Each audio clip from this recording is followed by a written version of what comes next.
Assalamualaikum warahmatullahi wabarakatuh. Sahabat-sahabat berguru ngaji, selamat datang kembali di channel ini. Semoga kita semua dalam lindungan Allah Subhanahu wa ta'ala.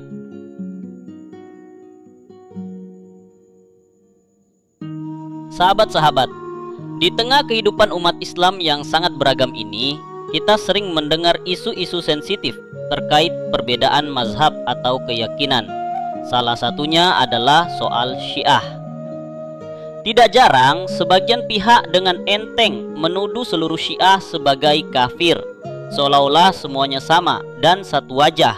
Padahal kenyataannya tidak sesederhana itu. Memang kita tidak menutup mata bahwa ada sebagian kecil dari kelompok Syiah ekstrim yang punya keyakinan sangat menyimpang. Contohnya, ada yang konon tidak mengakui mushaf Al-Quran yang kita miliki bersama. Ada pula yang berkeyakinan keliru bahwa malaikat Jibril salah menyampaikan wahyu. Seharusnya menurut mereka wahyu itu turun kepada Ali bin Abi Thalib, bukan kepada Nabi Muhammad SAW. Kalau memang ada yang punya keyakinan seperti itu, siapapun mereka, baik dari Syiah atau kelompok lain, jelas itu adalah kekafiran, karena mengingkari Al-Quran dan kenabian Muhammad SAW adalah keluar dari pokok ajaran Islam.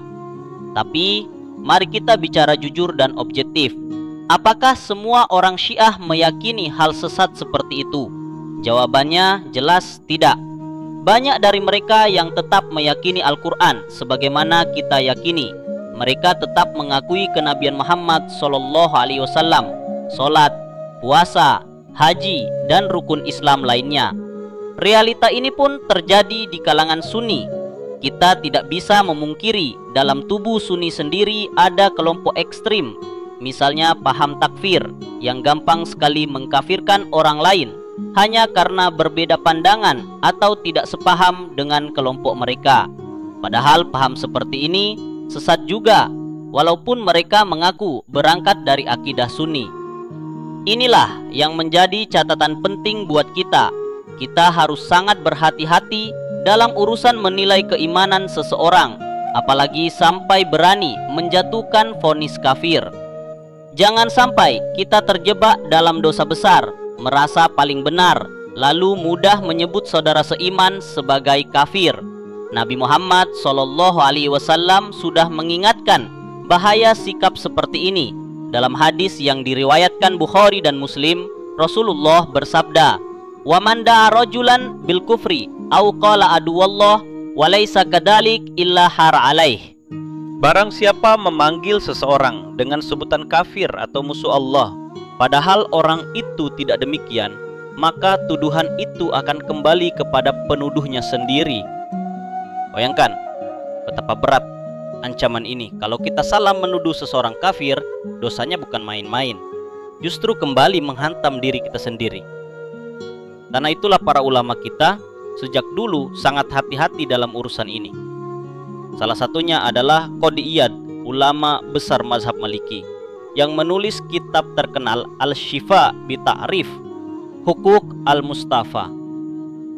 Dalam kitab itu beliau menukil pendapat para ulama ahli tahqiq bahwa wajib berhati-hati dalam mengkafirkan para ahli takwil, karena sungguh menghalaukan darah orang yang sholat dan bertauhid adalah kekeliruan besar. Kesalahan dalam membiarkan 1000 orang kafir lebih ringan daripada kesalahan dalam menumpahkan setetes darah seorang muslim.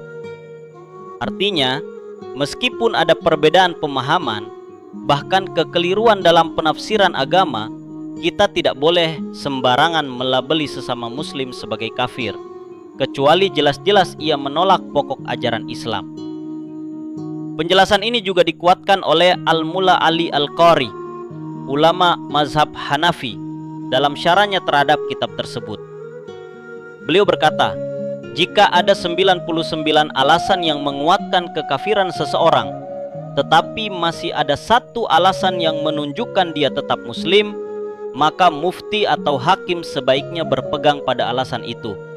Karena lebih baik seorang pemimpin keliru dalam memberi maaf daripada keliru dalam menghukum. Sabda Nabi SAW pun jelas mendukung prinsip ini. Hindarkanlah hukuman-hukuman pidana dari kaum muslimin semampu kalian. Jika kalian menemukan jalan keluar bagi seorang muslim, maka pilihlah jalan itu. Karena pemimpin yang salah dalam memberi maaf lebih baik daripada pemimpin yang salah dalam menghukum. Hadis riwayat Tirmizi, Al-Hakim. Teman-teman sekalian, dari sini kita belajar bahwa kehati-hatian adalah kunci. Jangan mudah terpancing emosi, jangan gampang terprovokasi, apalagi dalam urusan akidah. Kita boleh mengkritik, kita boleh berbeda pandangan, tetapi melabeli sesama muslim sebagai kafir adalah perkara besar yang harus disikapi dengan ilmu, bukan nafsu. Lebih baik kita keliru menilai seseorang tetap dalam Islam ketimbang kita keliru menuduhnya kafir. Lebih baik kita salah dalam memberi maaf daripada kita salah menghukum orang yang ternyata tidak bersalah.